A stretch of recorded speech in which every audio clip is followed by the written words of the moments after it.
Channel. और आप सभी का बहुत बहुत धन्यवाद जो आप लोगों ने इतना मेरे वीडियोस को लाइक किया। इसी तरह वीडियोस को लाइक करते रहिए। मैं अपने इस चैनल में वेन्यू के रिलेटेड और भी बहुत सारे ब्लॉग डालता रहूँगा और वो सारी काफ़ी इन्फॉर्मेटिव रहेगी। और आज के भी जो ब्लॉग है वो काफ़ी इन्फॉर्मेटिव ब्लॉग है, इसे पूरा देखना ना भूलें। और मेरे चैनल को लाइक शेयर एंड सब्सक्राइब जरूर करें, नीचे लिंक यहीं पे आ रहा होगा। तो चलते हैं आज के टॉपिक के बारे में। तो मैं ये सोचा नहीं था कि इस टॉपिक पे वीडियो बनाना चाहिए। अगर मैं चाहता तो इस टॉपिक पे वीडियो कम से कम 9-10 महीना पहले मैं बना के यूट्यूब पे डाल दिया होता, लेकिन मुझे नहीं लगा कि ये काफ़ी इफ़िशिएंट है। लेकिन पिछले दिनों मैंने यूट्यूब पे एक यूट्यूबर्स का वीडियो देखा वेन्यू के ही रिलेटेड में। तो वो कभी 500 रुपये में अपना बल्ब अपग्रेड कर रहा है, कभी 100/90 का बल्ब लगा के अपग्रेड कर रहा है, तो कभी किसी और कंपनी, कभी और कंपनी।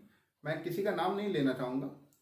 तो मैं सोचा कि क्यों ना इस चीज़ को क्लियर कर दिया जाए कि वाकई में हुंडई वेन्यू में लाइट अपग्रेड करने से कुछ फ़ायदा है भी कि नहीं है। जैसा कि मैंने अपने पिछले व्लॉग में भी बताया था कि H19 बल्ब छोड़ के हुंडई वेन्यू के S मॉडल में और कोई बल्ब इफ़िशिएंट नहीं है। तो शुरुआत में मैंने भी काफ़ी अपग्रेड किया था बल्ब, क्योंकि मेरा अधिकतर नाइट ड्राइविंग रहता था। आज मेरा गाड़ी 40,000 चल चुका है, जिसमें से मुझे लगता है कि 30,000 के आसपास तो नाइट ड्राइविंग ही होगा। तो इसलिए मुझे भी काफ़ी दिक्कत होती थी, तो मैंने भी अपग्रेड कराया था। तो स्टॉक लाइट के बाद मैंने भी बहुत सारे बल्ब को चेक किया उस पर लगा के, लेकिन कोई भी उतना इफिशिएंट नहीं आया। तब मैंने बल्ब अपग्रेड का ही ऑप्शन चुना। तो मैंने भी, जैसा कि आप लोग जानते हैं कि हुंडई वेन्यू में बम्पर माउंटेड हेडलाइट्स आता है, और ये बम्पर माउंटेड हेडलाइट्स कहीं ना कहीं इनमें ये डिमेरिट है कि ये आपको लाइट उतना इफिशिएंट नहीं लगेगा कंपेयर टू अदर कंपनी के हेडलाइट्स के मुकाबले। तो जहाँ तक बम्पर माउंटेड हेडलाइट्स का है, तो सबसे पहले निशान ने इसे लॉन्च किया था अपनी ज्यूक्स में, जो कि 2009-2010 में लॉन्च हुई थी। और उसमें भी ये प्रॉब्लम था लाइट्स का ही। और उसके बाद इंडिया में सबसे पहले टाटा कंपनी ने लॉन्च किया था अपने हैरियर में। उसके बाद इंडिया में MG हेक्टर लेके आई बम्पर माउंटेड हेडलाइट्स, और उसके बाद हुंडई ने वेन्यू में बम्पर माउंटेड हेडलाइट्स लॉन्च किया। तो ये बम्पर माउंटेड हेडलाइट्स काफ़ी कॉस्ट इफिशिएंट होता है। अगर मैंने इस पे सर्च किया कि बम्पर माउंटेड हेडलाइट्स कंपनी क्यों प्रेफर कर रही है, सस्ता पार्ट्स होता है गाड़ी में, तो वो आसानी से चेंज भी हो जाएगा, इसलिए कंपनी, और भी बहुत सारे चीज़ होंगे फैक्टर्स उस पर। तो चलिए अब उस टॉपिक पे ना जाके हम लोग आते हैं 100/90 बल्ब्स जो अपग्रेड मैंने किया था उस टॉपिक पे। तो आप लोग देख सकते हैं ये 100/90 वाट बल्ब का वायरिंग हार्नेस है, जो कि मैंने अपने हुंडई वेन्यू S में फिट करवाया था। और बहुत जल्दी ही मुझे इसे खोलना भी पड़ा। इसका कुछ डिमेरिट है, और मेरिट सिर्फ एक है कि ये आपको कहीं ना कहीं 60/55 वाट के बल्ब से ज़्यादा लाइट देती है। और इसमें एक चीज़ मैं बोलना चाहूँगा कि आपको हाई बीम तो मिल जाएगा, हाई बीम अच्छी खासी रहती है, लेकिन उतना भी नहीं जितना आप सोचेंगे कि बाकी कंपेयर टू हुंडई के पुराने गाड़ी, चाहे किसी भी कंपनी के गाड़ी से आप कंपेयर करें, तो वो चीज़ आपको मिलेगी नहीं। और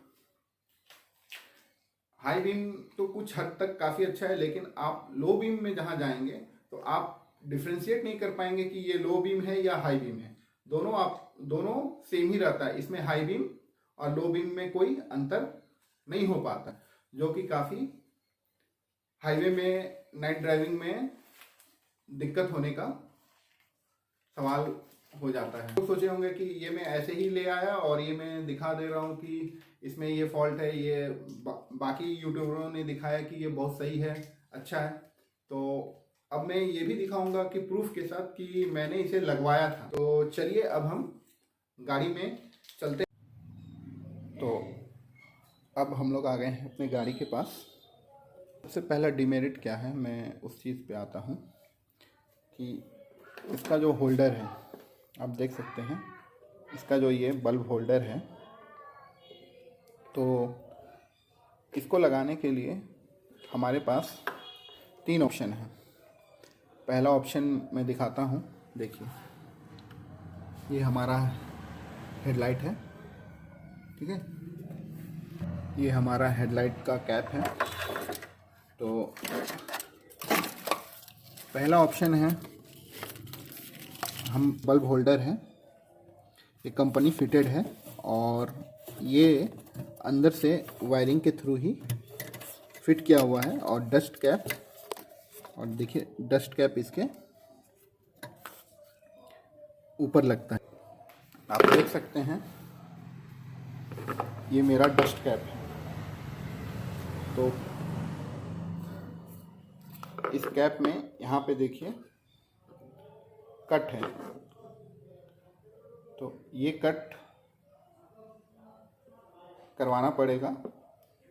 अगर आप ये कट नहीं करवाएंगे तो ये वायरिंग हार्नेस जो है फिट होगा नहीं। पहला ऑप्शन है कि या तो यहाँ पे एक गोल सा छेद करवा दिया जाए और उसके बाद इसको उसके अंदर से पार करके लगाया जाए। या तो है कि दूसरा ऑप्शन है डायरेक्ट इसे हटा के डस्ट कैप ना लगा के डायरेक्ट इसे लगा दिया जाए।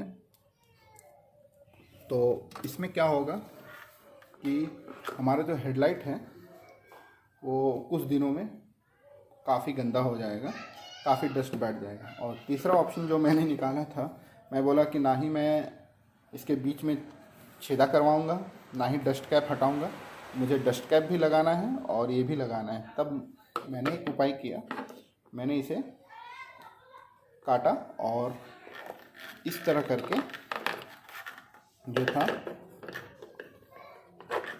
वो मैं लगवाया था इसे। तो लगवाने के लिए सबसे पहले आप लोगों ने अब समझ ही गए होंगे कि हमें मॉडिफिकेशन कराना पड़ जाएगा, सबसे पहली बात। और यह प्लग टू प्लग ही होता है, लेकिन सवाल होता है डस्ट कैप का, कि डस्ट कैप के ऊपर से इसे कैसे लगाया जाए या फिर डस्ट कैप खोल के। तो जहाँ तक इसका डिमेरिट की बात आती है, मैंने तो इसे लगवा लिया और लगवाने के बाद मुझे 1 महीने का उन्होंने वारंटी दिया कि अगर कुछ भी होता है वायरिंग हार्नेस में चाहे रिले में तो वो इसे रिप्लेस कर देंगे। तो ये काफ़ी अच्छा चला, 15-20 दिन तो कोई दिक्कत नहीं हुआ। उसके बाद क्या हुआ कि इसका रिले ख़राब हो गया। ये जो रिले है, ये रिले आप लोग देख सकते हैं क्लिप्स का है, ये रिले ख़राब हो गया। तो मैंने जाके बोला तो उन्होंने चेंज कर दिया। और उसके बाद क्या हुआ कि 100/90 वाट का जो बल्ब है, मेरी नाइट ड्राइविंग ज़्यादा थी तो उसमें हो क्या रहा था कि काफ़ी ज़्यादा बल्ब मुझे चेंज करना पड़ रहा था। कभी लेफ़्ट साइड की बल्ब फ्यूज़ हो जा रही थी, कभी राइट साइड की बल्ब फ्यूज़ हो जा रही थी। तो ये प्रॉब्लम आ रहा था काफ़ी ज़्यादा। तो नाइट ड्राइव तो मैंने पूछा कि भाई इतना ज़्यादा बल्ब फ्यूज़ क्यों हो रहा है। तो उनका कहना था कि सर नाइट ड्राइविंग आपका ज़्यादा है इसलिए हो सकता है बल्ब फ्यूज़ हो जा रहे हैं। ठीक है, तो फिर एक बार सबसे पहली बार इसका रिले ख़राब हो गया, फिर रिले ख़राब होने के बाद फिर उन्होंने चेंज कर दिया, फिर 10-15 दिन बाद फिर रिले ख़राब हो गया। इस तरह नहीं भी तो 3 रिले उन्होंने चेंज किया। उसके बाद वो बोल दिए कि सर आपका वायरिंग में फॉल्ट है, जिसके चलते रिले बार बार शॉर्ट कर जा रहा है। तब मैंने भी बोला यार वायरिंग में कोई फॉल्ट वॉल्ट है नहीं, वो तुम्हारा सिस्टम ये जो वायरिंग हार्नेस है वही ख़राब हो सकता है, वो क्यों नहीं ख़राब होगा। तो काफ़ी बहस हुआ, वो भी मैं छोड़ दिया कि ठीक है। तब मैंने डिसाइड किया कि नहीं, इसे मैं खोल ही देता हूँ और अंतिम अपने 60x55 H19 बल्ब पे ही रहता हूँ। इसलिए फ्रेंड्स, जैसा कि आप लोगों ने देख ही लिया होगा और अब आप समझ चुके होंगे कि हमें हुंडई वेन्यू में कुछ भी अपग्रेड करा लें इसके लाइट्स के रिगार्डिंग, तो वो हमें सक्सेसफुल नहीं होगा। बाकी गाड़ी आपकी, पैसा आपका, आप चाहे तो कुछ भी करें, इससे मुझे कोई मतलब नहीं है। लेकिन एज ए फ्रेंड मैं आपको ये सजेशन दूंगा कि इस पे ज़्यादा टेंशन ना लें कि लाइट नहीं है या इसे कैसे अपग्रेड कराएं, सक्सेसफुल नहीं है। और बाकी यूट्यूबर्स जो भी दिखाएं, सोचा कि नहीं, ये मेरा कर्तव्य है कि मैंने अगर इस चीज़ को यूज़ किया है और इसका पॉजिटिव पॉइंट, इसका नेगेटिव पॉइंट अगर है तो मैं इसे क्यों ना आप लोगों के साथ शेयर करूं।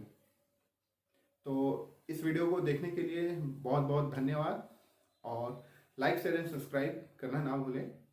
आगे बहुत सारे वीडियोस में हुंडई वेन्यू के डालूंगा।